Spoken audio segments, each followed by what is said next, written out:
Hello, and welcome to another episode of the Defining Your Brand podcast. Today on the podcast, I have Krissy Chin, who is a business coach and a podcast host. Krissy teaches other entrepreneurs how to brand and scale their business with automation, and we talk everything from having a team that helps you grow and helps you build your business while you can focus on the things that you are the best at, and how she got her start from the business that she thought she was going to do to the business that she's doing now and growing now and is very successful at. So I hope you enjoy this episode with Krissy Chin. Well, thanks for joining me, Krissy. It's so glad to have you on here, and I would love for you to just kind of tell us a little bit about yourself, about your business, and what you're all about. Yeah, thanks, John, for having me. A little bit about me. Gosh, I'm a mom of two busy kids now doing homeschool, which is like something I said I would never do. And now here I am doing homeschool. So Yeah. That's an exciting adventure, and trying to just mesh it in with being an entrepreneur. So it's a new challenge that I think probably a lot of listeners that are parents out there are working with now these days. But I went to school to be a nurse, and then very quickly after getting into the hospital and into a schedule, realized that I wanted a lot more time freedom and flexibility, really flexibility than I had as a nurse, working nights, weekends, and holidays. And a lot more financial freedom. While it was a great paycheck right out of college, I was like, oh, wait a minute. What's the raise I'm getting every year? Okay, wait, what? I have to go back to school to even make, significant amount or get into administration or teaching or, I was like, maybe this is not exactly what I signed up for. And so that just propelled me into looking for other opportunities out there, but still doing something that I was passionate about, helping people. Health and wellness is a big passion of mine, still is, even though I do more business focused coaching now. And it led me down a couple paths of starting a business and then realizing after time and money invested that, wait a minute, this is not going to give me the, full circle of everything that I want. So building up this health practice where I saw patients in an office setting, while, I was told you could build $1 million practice, which that would fulfill the financial piece, right? I wasn't going to have the time and flexibility freedom that I also wanted. And I was so tunnel focused on that financial freedom because I had so much school debt and all of that, that I didn't really take a look at, but wait a minute, is this perfectly aligned with who I am and what I want? And realize after a year, wait a minute, this isn't really aligned. If I want to leave for a long weekend, I would have to cancel, patient appointments. Or if we decided to move south, which now we have, I would have to start a whole new practice. And so I was like, okay, I have to rethink this thing. And so got out of that. And then just fell into network marketing, which is how my entrepreneurial, my first kind of successful business really started. Health and wellness products. So it was aligned with me in that perspective. And I could literally work from anywhere, a closet, a toilet, the bed, like wherever I was, I could be, sending a message to someone. And so that was really like, okay, there's something to this, working online from anywhere, doing something that feels good, talking about something that feels aligned. And I just sort of ran with it. And I'm a problem solver by nature. So anything that I do, I get it from my dad. I'm trying to make things easier, simpler, save myself time, reach more people. And so I created a business training and tool for my builders in my network marketing company to help them build their businesses without me investing so much time teaching them the basics.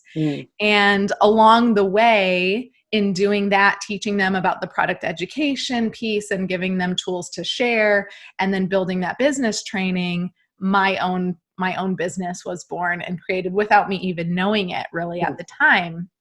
And then just connecting with other people in the company that I was with, they were like, wait a minute, we want access to that. Like that thing that you created to help coach and teach and give people tools and resources to share. We want that. And so I was like, okay, maybe there's something to this. And that's how Grow Workspace, my first very successful brand, was born. And other teams it's a membership site. It still exists. It's still growing. They would pay me a monthly subscription or annual subscription to access the content that the team, now there's a whole team that creates content. And so it was just me and my sister when it got started, and now we've got a whole team. Awesome. And then that sort of evolved into, okay, I've been successful at network marketing. Now I've been really successful at building my own business online, and more people connecting with me, asking me questions, probably how your journey started. People are asking you questions about this whole entrepreneurship thing. And it's like, okay, maybe there's also this another step of evolution to what I can teach and what I can share. And so then my personal brand was really born. I'm doing business coaching. I'm helping other people that want to work from their toilet, I guess. I mean, isn't that the ultimate dream? Right, exactly. Yeah. I mean, nowadays we're confined to our houses, so we're all trying to do the same thing, it seems like. Yeah, absolutely. So when you started in the kind of that network marketing world, did you learn from other people? Is that something you kind of taught? Was that self-taught, or how did that kind of get it started? Yeah, I definitely learned from other people. Then I was kind of tunnel focused in that company, what was working for other people, in that space, who had built massive network marketing businesses. And so I was definitely watching, YouTube videos and following them on Instagram and studying what they were doing and picking up pieces and trying things on and realizing, ooh, that doesn't feel good for me. And then other pieces that were like, oh, that's definitely on point. I can do that. So trying Facebook, Facebook Lives wasn't a thing when I started, but it became a thing. Right. And so it's like trying that on for size. And I look at my first live videos compared to now, and I'm like, oh my gosh, like, wow, how far I've come. But that just gives me so much hope for seeing, a brand new student that comes on board, and I'm coaching them, and I see like their videos aren't great. And I look at mine and like, mine were horrible too. And so I know everyone has so much potential to go up from where they started if they put in the work, right? Like I put in the work to learn from other people, and I put in the work to do it myself and be crappy in the beginning and just better. Yeah. I find, like, for me, I always tend to be a perfectionist, and I don't want to do it until it's perfectly, but it's like, until you can start kind of rough around the edges, you can never grow into that.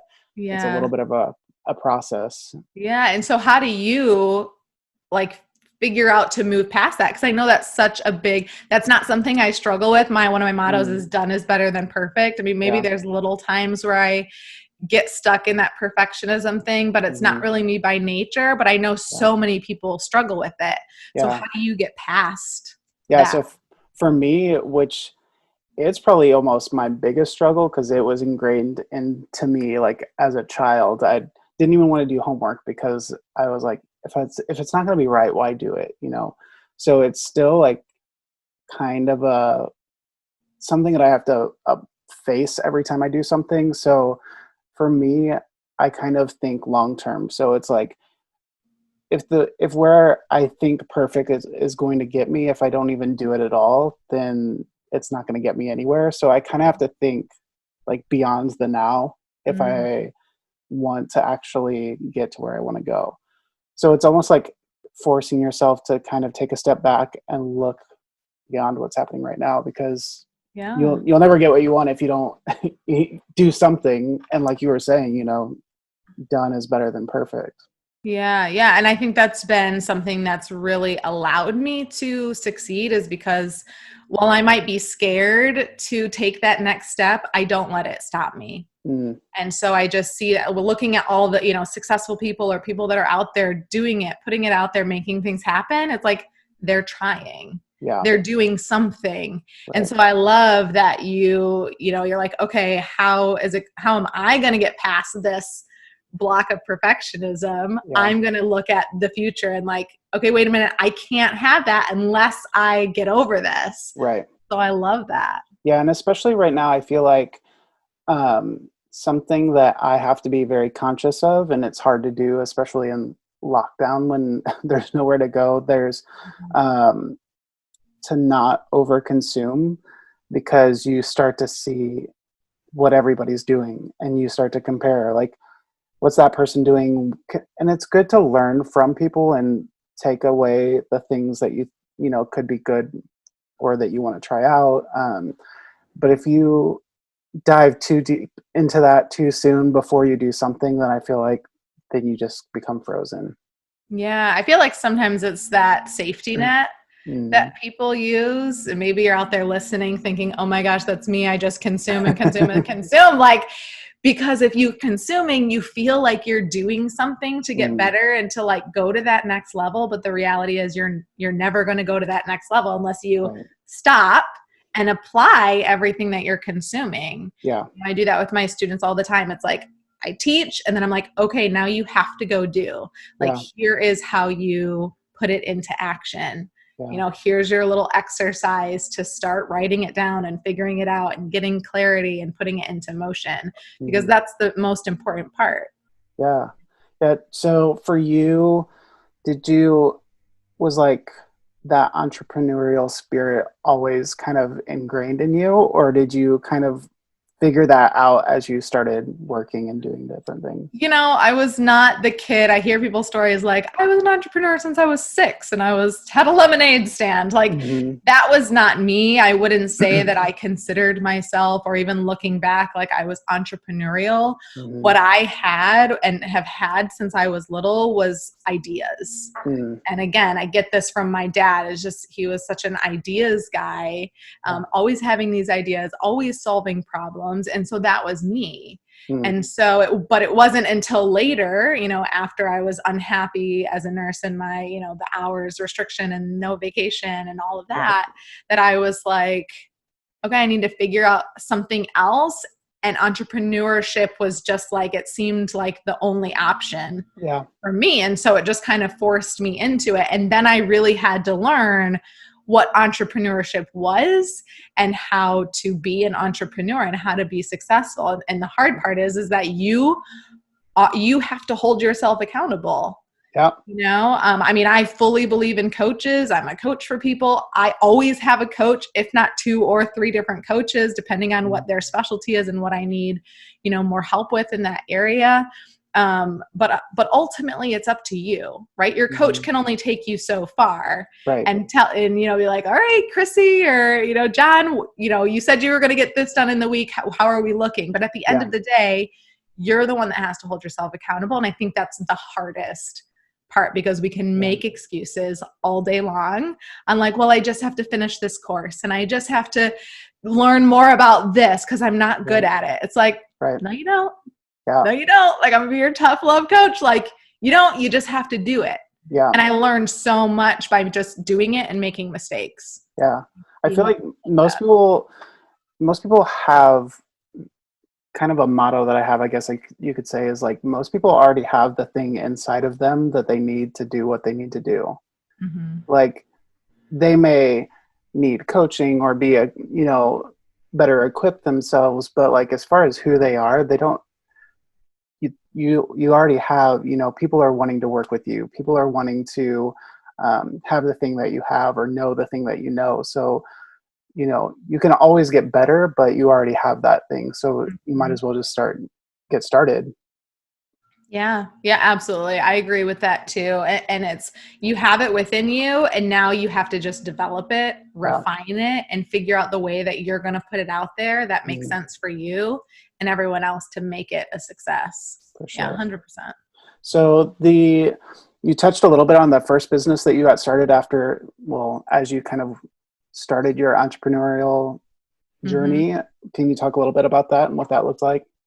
Yeah. So I, through growing up, had some, found out that I had food sensitivities. I was having joint pain and not feeling well and stomach issues, and didn't always go the Western med route. We went, you know, alternative, and did muscle testing. And so that helped me a ton, non-invasive way to figure out, oh, you're sensitive to gluten and dairy, and like, well, you don't have these life-threatening celiac and things like that. It was affecting me.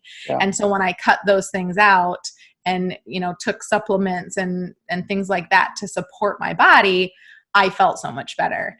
And so I went and did the training to learn more about that. And that's where they were like, oh yeah, you could have $1 million practice. And I was like, oh, dollar signs. Okay. Like that's way more than my, $25 an hour as a nurse. Right. And 50-cent raise annually, maybe. And going back to school. And so I was like, oh, I can do this. Like, I can totally do this. I have what it takes. But there was always something, like once I got home, I ordered the supplies that I needed. I watched the videos I needed. I started practicing on my friends and my now husband, who was like, he would come over to like get this muscle testing. I'm like, you're so not into this. I think you just wanted to come hang out. Yeah. He's like, yeah, I'll come. Yeah, that's great. I'm like, oh my God, you're so sweet. But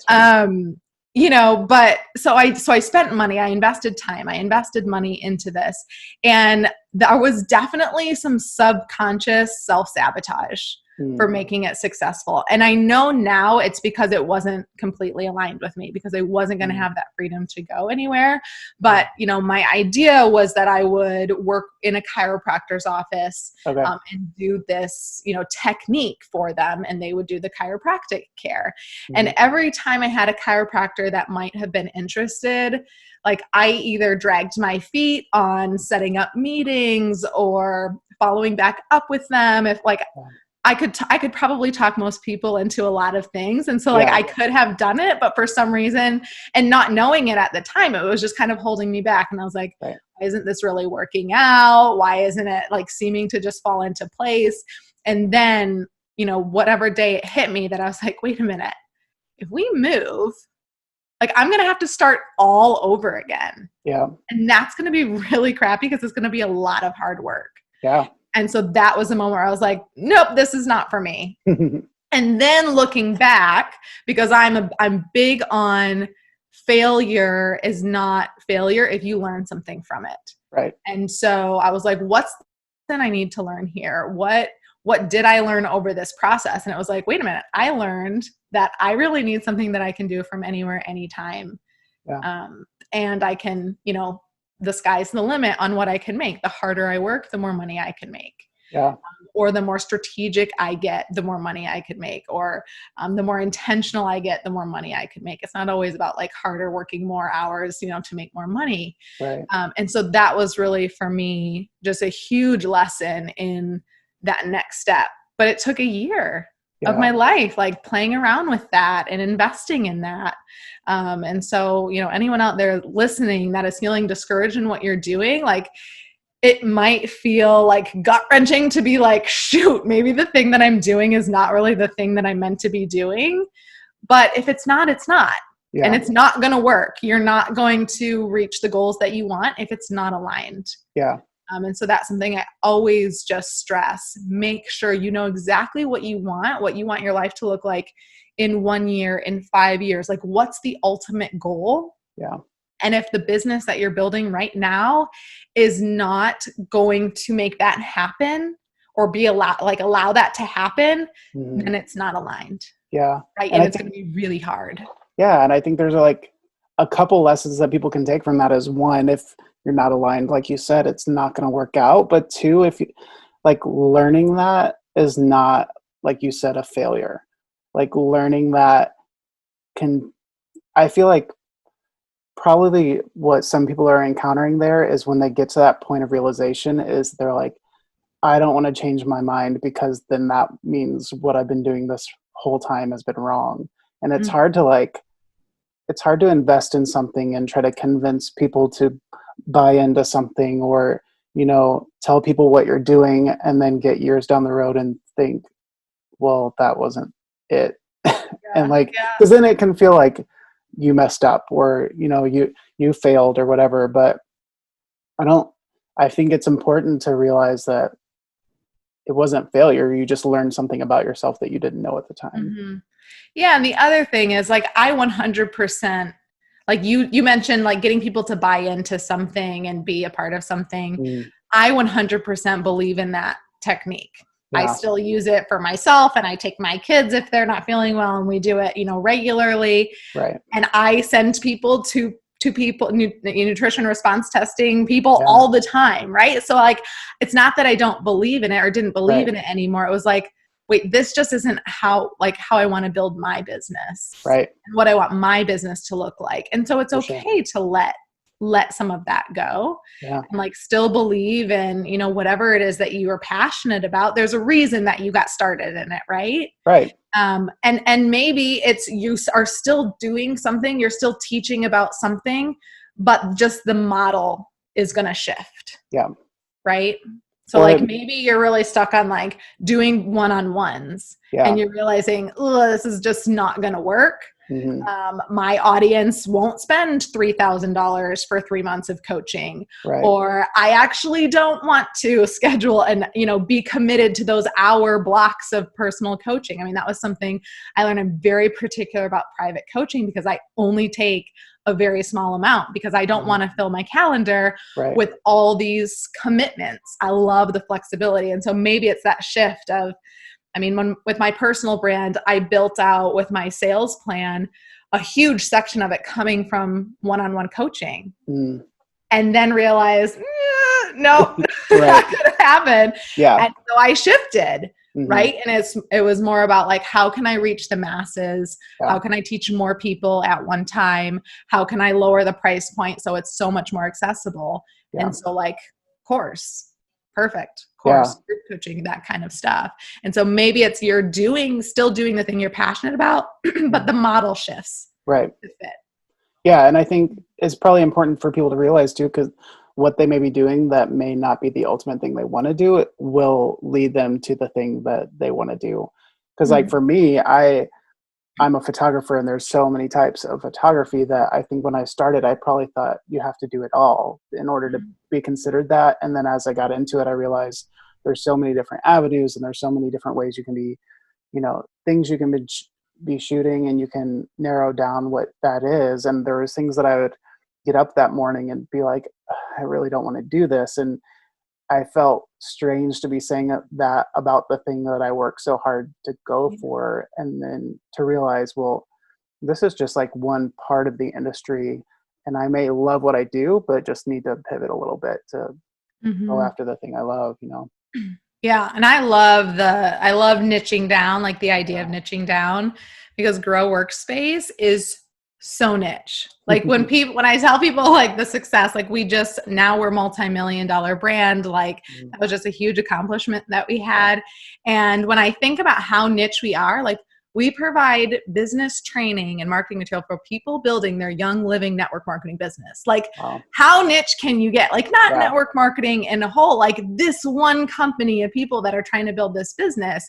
But there's a reason people say the riches are in the niches, because when you know exactly what you're teaching and who you're talking to, you know how to talk to them and you know how to draw them in. Right. So, and this will come kind of full circle of what what we've been talking about is like, I started in this niche and was teaching this industry because that's what I was immersed in. And so that's just the business that happened. And then once that was super successful, it was like, wait a minute, I have this immense passion for helping people to build a really flexible business that's perfectly aligned with their dream life that they want and helping them get there.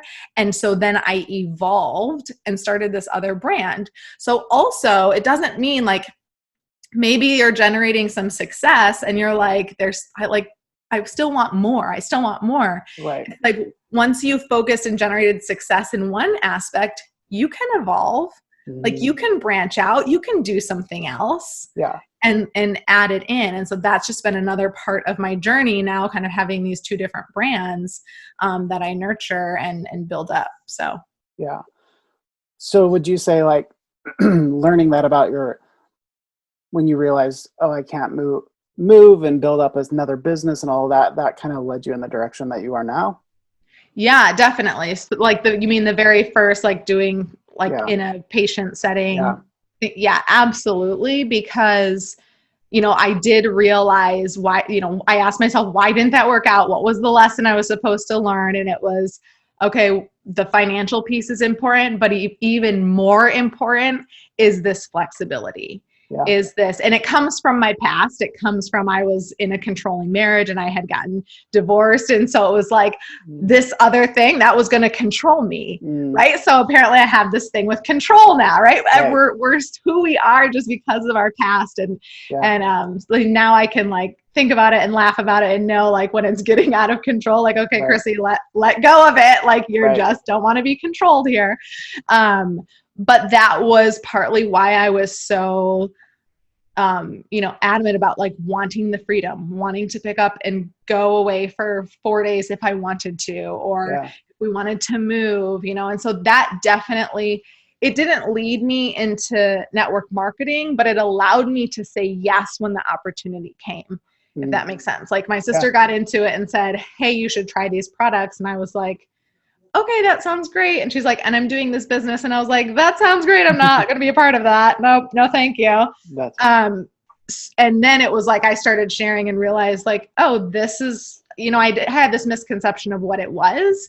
And so when I realized what it was, and because I had already figured out that I wanted financial freedom and the possibilities to be endless and so much flexibility and freedom with where and how I could build my business, like then it just made sense. And it was like, okay, yeah, I'm definitely doing this. This makes sense and it's aligned. Nice. So tell me a little bit about, you're in the kind of coaching arena now.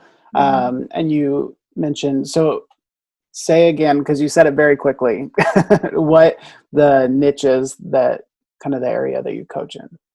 Yeah. Well, so the Grow Workspace brand, that is specific to Young Living network marketers. Okay. But then my personal brand, the Krissy Chin, which is how you find me anywhere, it's definitely not as niche. There are people that I attract because of what my past is. So I do attract network marketers. I also attract network marketers that have another brand that they want to build. Right? Because that was my story. I was in network marketing and then I built this other brand.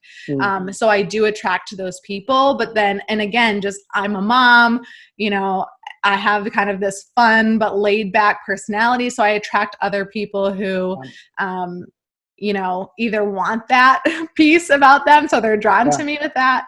But like ambitious, women who want to build a business and just really want guidance on how to do that. And maybe, in a little bit unconventional way of thinking outside the box and need support thinking outside the box on how to make it work for them and to create this life that they dream about.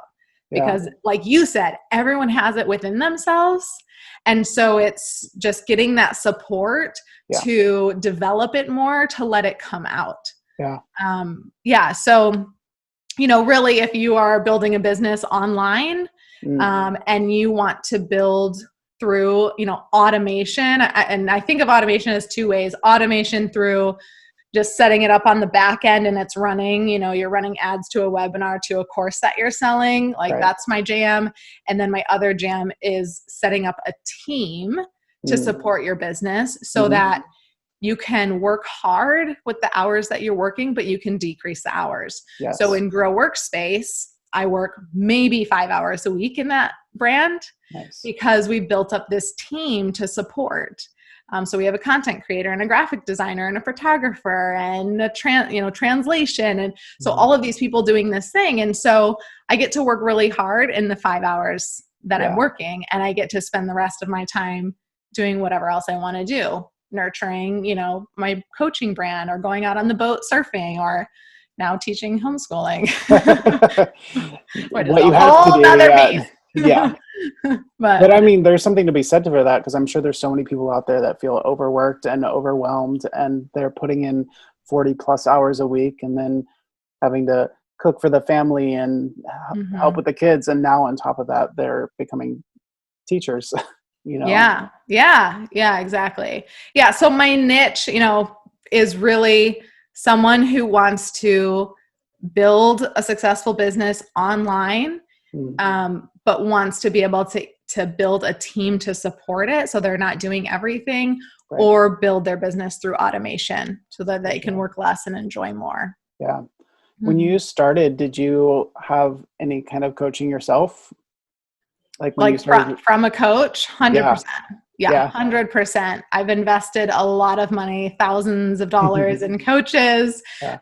But I also have worked out deals with people. Yeah. So my mind, and so that's like, again, like I'm all about thinking outside the box. How can you leverage your strengths and offer those up to someone else and get something in return? So like two different stories here. So with Grow Workspace, I was really good at having the knowledge in my head, being able to create the content, knowing the ideal customer, knowing what they wanted and how to put it together. But everything that had to do with website design, actually like building a website, having everything run technologically behind the scenes was not what I was good at. Yeah. And so my youngest sister was good at that, self-taught, but was good at that. And so I was like, Claire, let's join forces and build this brand together. Yeah. And I'll have all the ideas and you will make it pretty and functional online. And so that's how that team was born. So leveraging my strengths and knowing my weaknesses and bringing someone on. Yeah. And then the other piece of that for coaching was I had this brand and this audience. And so a mindset coach, I had been connected with a mindset coach, and he wanted to leverage my audience to get exposure. And so we worked out a deal where I would get discounted coaching in exchange for promoting him to the community. And I wanted to go through the coaching experience because I mean, mindset coaching is huge and I wanted that also to be able to promote him well. I wanted to have the experience, so that was a perk for him and so we worked it out. And I've done other trades for coaching, and then I've just paid cash for coaching, Right. So I've done lots of different things, mindset coaching. I have a high performance coach who's teaching me, all the habits of what a high performer. I've got multiple brands and raising a family. I'm very busy, lots going on. And so I need to be able to stay high functioning. Yeah. Like burnout is not a thing that can be happening, right? Because if you burn out, you're like not doing something in your business or you're not taking care of your family. Exactly. And so that was something that's been really big for me. I've gotten coaching in, like funnel type stuff and just business coaching. Yeah. There's kind of all these different little pockets of where I've felt that I've needed improvement. And so it's, my whole thing. And this is people come to me because I've done what they want to do before them. And so I can see some challenges ahead and challenge them to work through them. And so that's the same for me. I seek out coaches who have this specialty in mindset, in high performance, in business, and leverage them to learn and grow. For sure. Did you feel like throughout all that coaching, like your own experience with coaching, was there any like big takeaway or something, a common theme or something that kind of recurred for you? Yeah, that coaching. Yes. Coaching as a coach, you actually don't have to have all of the answers. And that's really actually not what coaching is. That's consulting. And so with, like as I'm coaching, I'm like part coach, part consultant, because if I have been where you have been, then I know what works and what doesn't. So I am giving advice there. But at the end of the day, people don't want to do things if they're told to do them. So as a coach, you're the one whose job is to ask the intelligent questions to get the other person to come up with the answer. Because if they come up with it, they'll want to do it. Right. So it's just asking more questions of, well, what do you want? Well, what do you want your business to look like? Instead of me telling you, like, I think you need to do this and this and this to have a lot more time freedom and financial freedom. Like, it's not about me. Yeah. The coaching is not about the coach. It's about the person on the other side. Yeah. So what are the questions that you can ask to get them to just discover more about themselves? I mean, even mindset coaching, it was, little things of like, I was having a really hard time with this conflict between someone on my network marketing team. And he was like, where is the pain coming from? Like, why are you upset? Yeah. Instead of him trying to think like, well, you're probably mad because of this and this and this. I was like, because I feel misunderstood in this moment. Like what I said to her, she totally misconstrued it. Yeah. Right. And then I was thinking, and he's like, okay, and where is that stemming from? And I said, when I was a kid, there were so many times that I felt misunderstood, that I felt judged because of something I did or said, and that was not my intention at all. Right. And so that was a huge light bulb moment for me. Yeah. To think about like, man, I function in this moment this way because of all these past things where I felt misunderstood. And so now when I'm in a moment and I'm feeling like I'm being totally judged, I'm like, wait a minute. I think it's because I just feel misunderstood here. And so what he taught me in that moment was, when you're in those moments, just what would you want to say to that person? Right.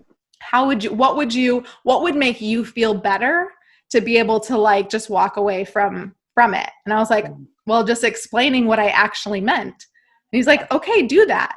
And so now whenever I get into a situation, a confrontational situation, I'm like, okay, I feel really misunderstood here. So what do I need to do to feel better? I just need to tell them what I actually like was trying to say. I mean, this has happened with social media posts and like making a comment about, I didn't just want to be a mom, and someone got offended that I said just be a mom. And I was like, okay, wait a minute, that's not what I meant. And like, I'm not judging you for just wanting to be a mom, but for me, it was so much more. And so being able to go back and say, that wasn't my intention, wasn't for you to feel bad. And it wasn't to be a dig on you. I was sharing a piece of my story in my heart of this is, what happened. And it gave me freedom to just be like, okay, we can let it be where it was. I shared my piece. And if they're still upset with it, that's not about me. That's about them. Today's sponsor is brought to you by Live Well, Love Well Apparel. Live Well, Love Well Apparel is a t-shirt company, but it's not just a t-shirt company. I mean, how many times have you bought a t-shirt and that you've loved, but it's actually not doing anything other than just being an extra t-shirt in your closet?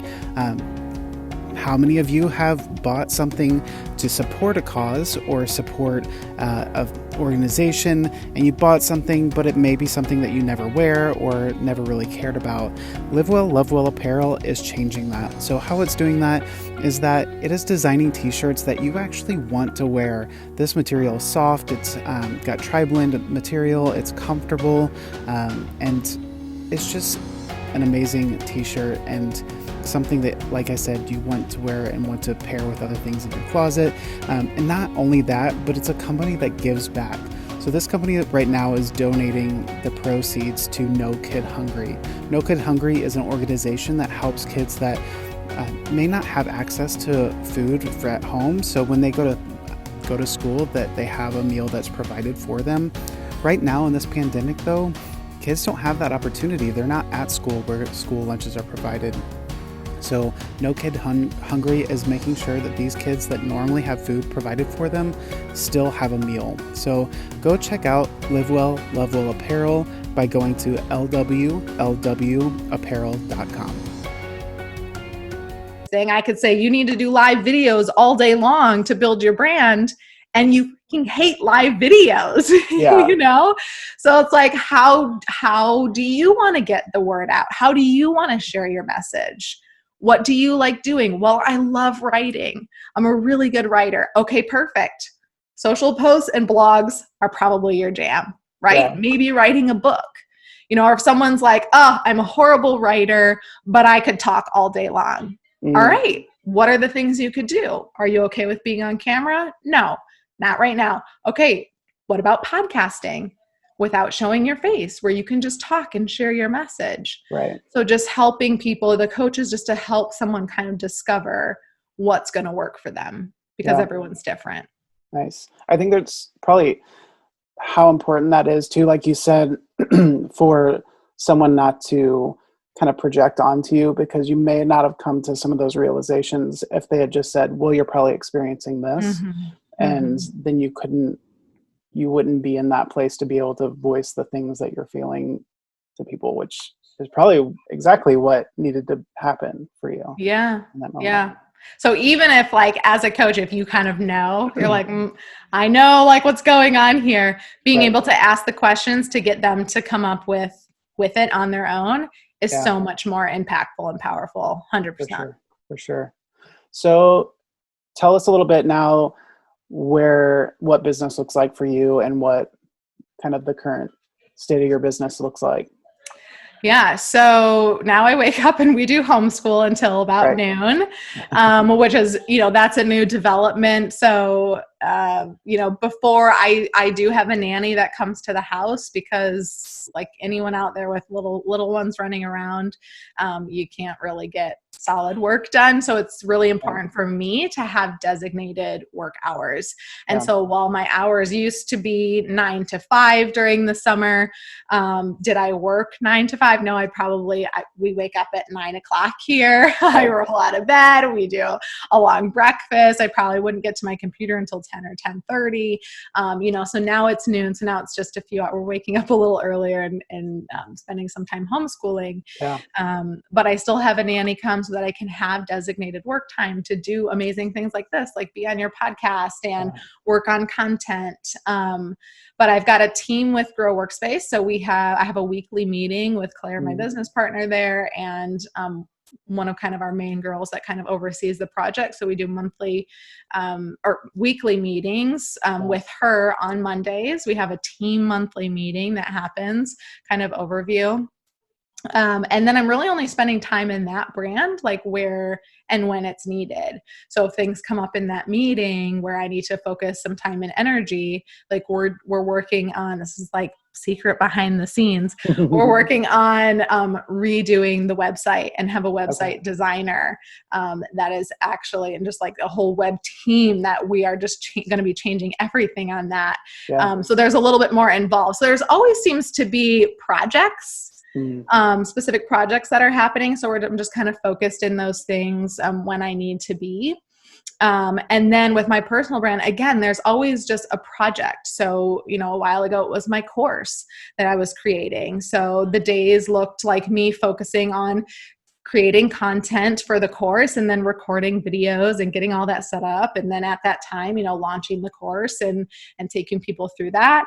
And then when that project was over, it was, all right, I'm doing a virtual summit. So that just ended. You can still find the information on my website about it. But that was a huge, few month long process of hiring a team to build out this virtual summit for entrepreneurs that want to stand out online.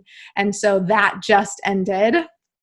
And so now it's like I'm focusing on family, I think, a lot in these next few weeks, and just kind of getting my bearings. So like, okay, I don't think I want to take on a huge, massive project. So I think I really just want to nurture my students that are going through or have gone through my course, and just focus on my podcast and getting more people on interviews. I kind of do a mix of interviewing myself. But it's really, the day in the life of it's kind of just working on what's happening in the moment, and kind of looking forward to see, what's coming in the future and how can I start supporting that now. For sure. Do you find that your business has like seasons? I feel like a lot of people, they can get caught up in busy work. Like this needs to be done, this needs to be done. And sometimes it's hard to take a step back and be like, how does this fit into the big picture? Or, do I want to create a launch that I'm leading something up to? It's just kind of taking it day by day. Do you find that, do you work day by day, or do you have like, this is what I want a couple months from now and I have to do something that leads up to that? What does that look like? Yeah, I would say that I am intentional and strategic. So, just what's going on in the moment. So right now in Grow Workspace, we're having this huge website and membership transformation happening. And so that will be released in the fall, late fall is, hopefully when it will be done. And then there's, Black Friday and all of this stuff. So what we're doing now is very intentional with that release, but everything is focused on that release. So everything that we're doing now is obviously maintaining the content that we have to put out for our members, but being strategic about like, we're not going to be running a bunch of like flashy sales and specials on old content because, there's a new development that's going to happen in that. So we're very intentional and strategic about what that next thing is. During the virtual summit for the coaching brand, I was very strategic and intentional about the type of content that I put out and the message that I put out leading up to that. Yeah. Because there was a message with the standout virtual summit. And so I wanted to make sure I was really attracting people that wanted, it's completely aligned with my brand. So it was like the people that I was drawing in would be someone who was interested in what I was doing anyway, but just what I was talking about, how I was saying it, the message that I was putting out there was very intentional to that project leading up to that. And so now with the focus being just more automation because life has changed, right? I'm homeschooling. There are less hours to be working. So it's much more fine tuning, getting a new virtual assistant on board to be taking care of some behind the scenes, fine tuning the automation for my business course to have it, ads to webinar to sales pitch and then funnel. So fine tuning that to make that more powerful. So right now in that brand, I'm very focused on building team support and automation because I just don't have as much time. Yeah, being super intentional. It sounds like having a team is essential for you. I keep hearing that come up. Yes, absolutely. 100%. Like having the support for two reasons. Time and how I spend my time is very important to me. Yeah. And we like, we've got a boat and we do wake surfing. And so like, we love to be able to do that. Right. I've got my kids and I'm spending time with them doing homeschool and afternoon stuff. Right. So that's all really important to me. So the team, and then the things that I don't like to do in my business also so there's the second part of being able to stay in my zone of genius and being able to work on the things that drive me and I'm passionate about. Yeah. That's not responding. While I love interacting with people, like spending my whole day in the support email is not what I want to be doing. Right. Or managing I want to upgrade to this subscription or I want to do that. Like, I don't want to spend my time doing that. Like, love you guys, but like, I don't want to do every piece. So making sure that I have the support team to do the things that I don't love doing or that just still need to happen to make the business be successful and scale is 100% building a team. And I recognize that a lot of people don't do that soon enough. Yeah. Hire the things out that they don't like doing. And that's, I think, what causes a lot of burnout is you're trying to do all the things or this, I don't know if you've experienced this entrepreneurial ego of, I can't let go of that because I'm the one that does it and I do it the best and who's going to do it as good as me. Right. And so it's, also helping people kind of release that. I'm able to I'm like, oh, I used to write all the content for this brand and you can do it too. Right. Perfect. Let me coach you on how, and you can take that over. So I have no problem giving up things that I was doing before and trying to find someone who can do it better. And I think there's something to be said between, like before we were talking about a business that is not the business I want to build. And then the difference between that and this is the business I want to build, but there are things within that have to be done that I don't want to do that someone else can do. Yeah, absolutely. And so I just recommend, like, if that's you, if you're like, okay, this is the business I want to be in, but there's so many pieces that are not bringing joy into my life every day with this business. And if I could just get rid of them, then I would be so much happier. Like, if that's you, I want you to write down, make a list of all the things that you're doing in your business that you just don't love doing. Yeah. Or that happen, or like, you're like, okay, like I'm fine doing it, but it literally happens over and over and over and over and over and over and over again. Mm-hmm. And I could make a quick video showing someone else how to do it and pass that task along. Right. Like, write it all down and hire it out. Yeah. And you can hire it out for very, very inexpensive.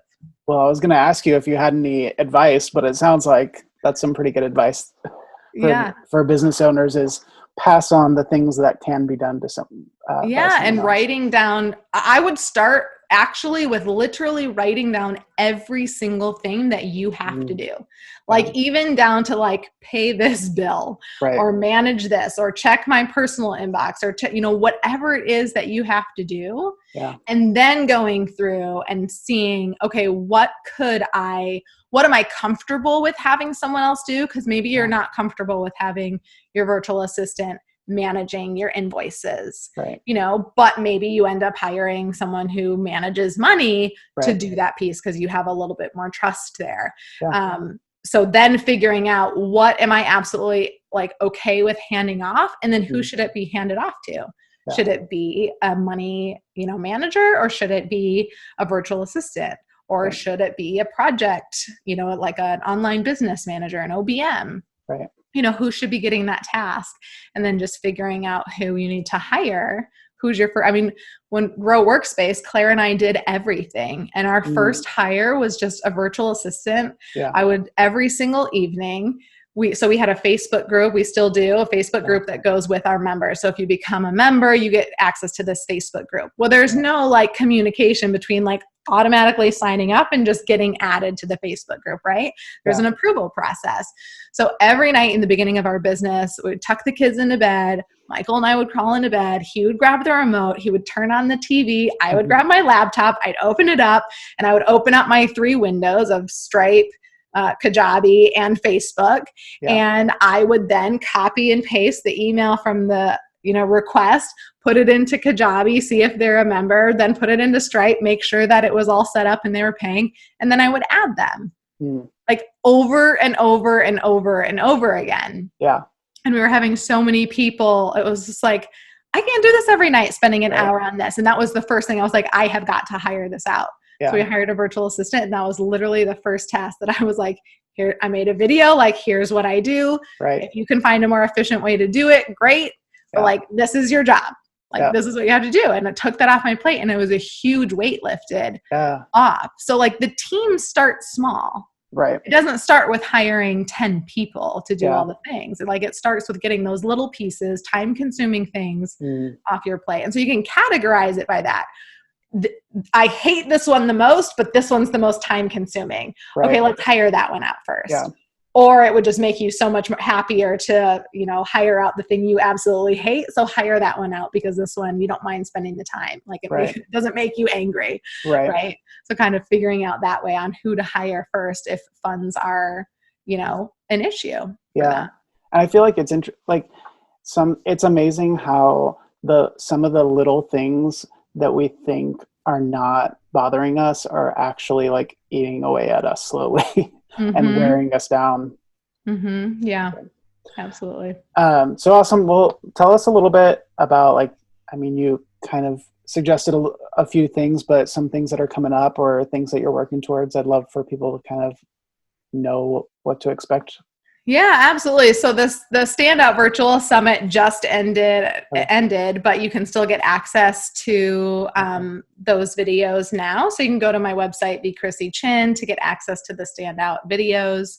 I'm working on a couple new projects, new courses to be released. So I can't give you too many details on that, but just stay tuned and follow along.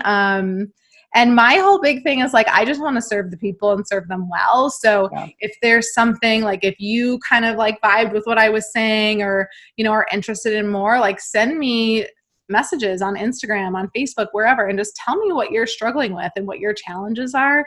Cause like I said, I love problem solving. So and that's how I figure out what I'm doing next is what do the people want? Yeah. What are they interested in? So we've got a couple things that are in the works, but I love working on things that people really want. So for sure. I love getting those messages. Well, speaking of which, where can people find you if they're looking for you online? Yep, I'm the Krissy Chin or the Krissy Chin wherever you're looking. So Facebook, Instagram, that's my website. And then support@thekrissychin.com is my email. So you can find me in all those places. Awesome. Well, thank you so much for joining us and sharing all of your wisdom. I'm sure that tons of people benefited from this, and I hope people follow along with what you're doing and get in touch with you. Thank you, John. This was so awesome. So fun. Yeah. Thanks for having me. Absolutely.